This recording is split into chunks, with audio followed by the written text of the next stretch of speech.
First and foremost, unfortunately, it was not a good week. It was a really bad week. How did you feel though when you know, unfortunately, you didn't make it through the next week? You know, I'm not gonna lie, I was definitely disappointed, but you know, I knew I wasn't always a fan favorite, so I got where Cheesa was coming from, and I'm just glad that I left on a good note. I feel like I have nothing to show off the type of artist that I want to be, so I have no regrets, and I'm very thankful for the opportunity to represent him as the top 3 on his team.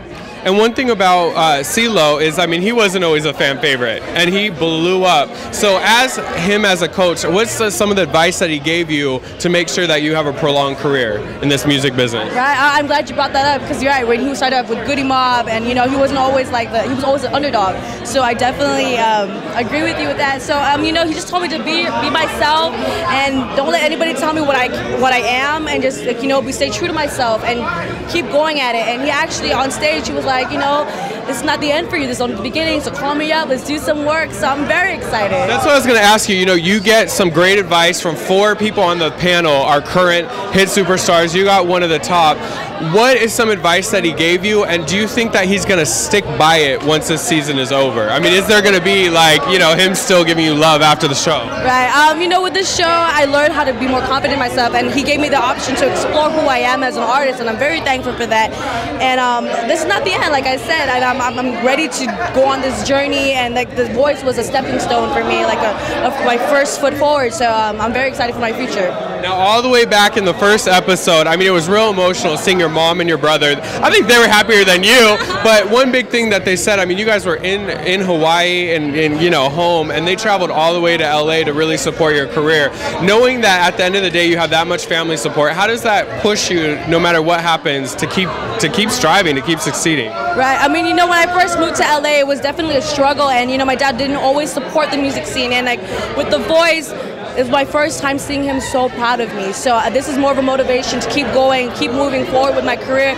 And you know, it just warmed my heart to see him finally proud of me and finally agree with the path that I'm going with. So I'm definitely gonna move forward with this. Now, you definitely took on some big artists. You sang Whitney, you sang Kelly Clarkson. Looking back, what are some of your favorite performances, and why do you like that one more than some of your others? Right. Well, I definitely loved I Have Nothing, Whitney Houston. It was actually a song that I told Ceesa I've wanted to do for so long. It was actually the first song that I wanted to do for live shows, and I'm glad that he saved me to actually perform it this week. And it definitely has to be the song that I love to sing, and I think it showed me off well.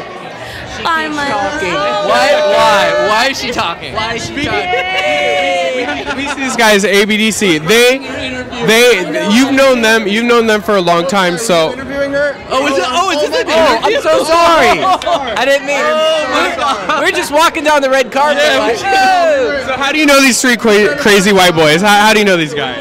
My brother went to school at MI, and Spencer was his teacher. And then during the way, you know, we did some work, collabos. We actually have a single out called 1994. Check it out, iTunes. And might we get some District 78 on the official album? Oh, definitely. You know, I'm definitely looking forward to working with these guys. They're so talented. You know, ABDC, they're repping really hard, and I'm looking forward to working with them.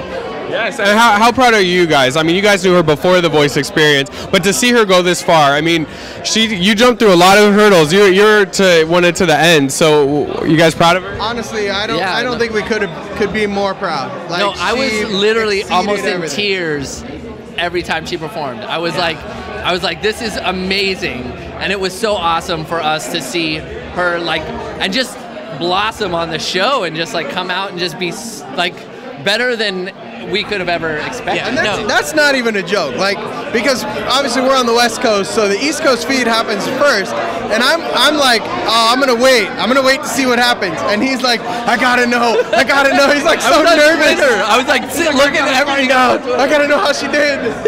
He's so proud. What sucks about being on the West Coast, we always get everything last. I know, actually I owe it to these guys, you know, they kept pushing me along with my brother to keep going with The Voice, and they coached me what I should do, you know, and I'm very thankful that they were with me on this journey.